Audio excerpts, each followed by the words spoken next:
This video is brought to you by Sketchfab, a platform for buying and selling 3D models online.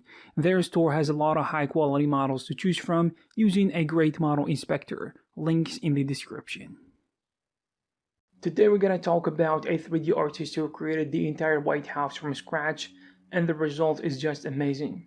Andre is a Los Angeles-based 3D generalist who has been working as a modeling and lighting lead and CG model supervisor for feature films including Aquaman, X-Men Dark Phoenix, Justice League, and more. From what I found, he did not really say how long it took him to finish this personal project, but he always says that it took him too long. And by that, I would assume it took him at least around 1 year to build the entirety of the CGI White House model, mostly using 3ds Max and V-Ray with the help of Zbrush as well.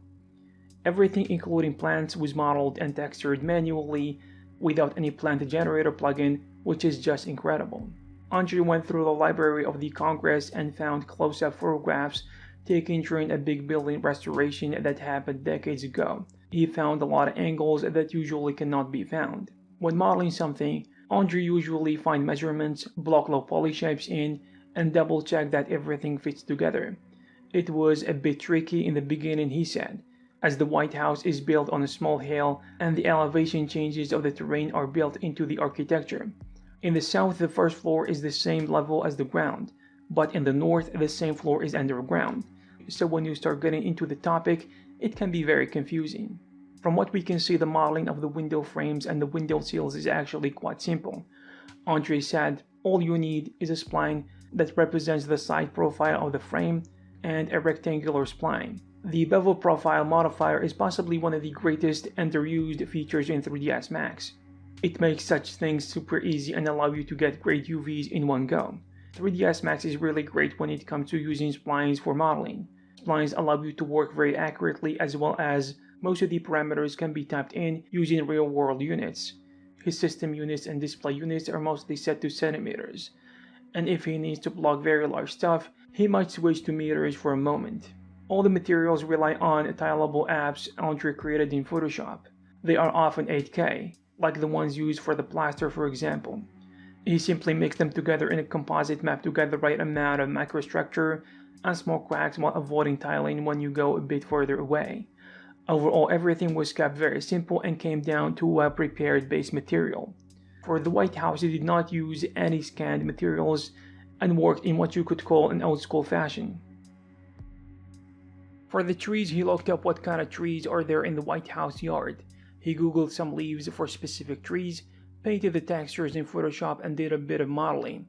Then he filtered odd shape volume with a lot of leaves using a particle system to get the right density. Once he was done with that, he created the V-Ray proxy out of that geometry.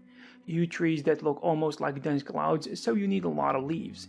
You just need to type in the right number of particle system for that. Everything is kinda simple, but it seems to work well enough in this case. Opacity maps slow down the rendering a lot when you have such dense foliage, and he used full geo for leaves whenever he could. The lighting was done using a high-res HDRI in V-Ray dome light, a target direct with a very small soft shadow radius, and a big V-Ray disc link to the key light that affects specular and reflections. It helped him to get more control over the highlights on the greenery. Everything has been rendered in V-Ray 3.6. Even though this artist spent a very long time working on this project, the result was just fantastic. Personal work like this can be a source of good additional income on the side. For example, you can sell it on an online 3D asset store and generate thousands of dollars per month. For example, this artist is selling this White House project with all its assets for around $1,800.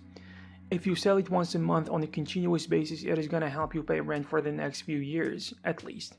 There are actually a lot of people and studios who are willing to buy this work because it is very realistic compared to the other White Houses you can find online, and it can be easily used in a big budget Hollywood movie. I hope you found this video useful and informative. If you have something to add, you can leave it in the comment section below. Also, you can check some of our previous videos. Thank you very much, and I'll see you in the next one.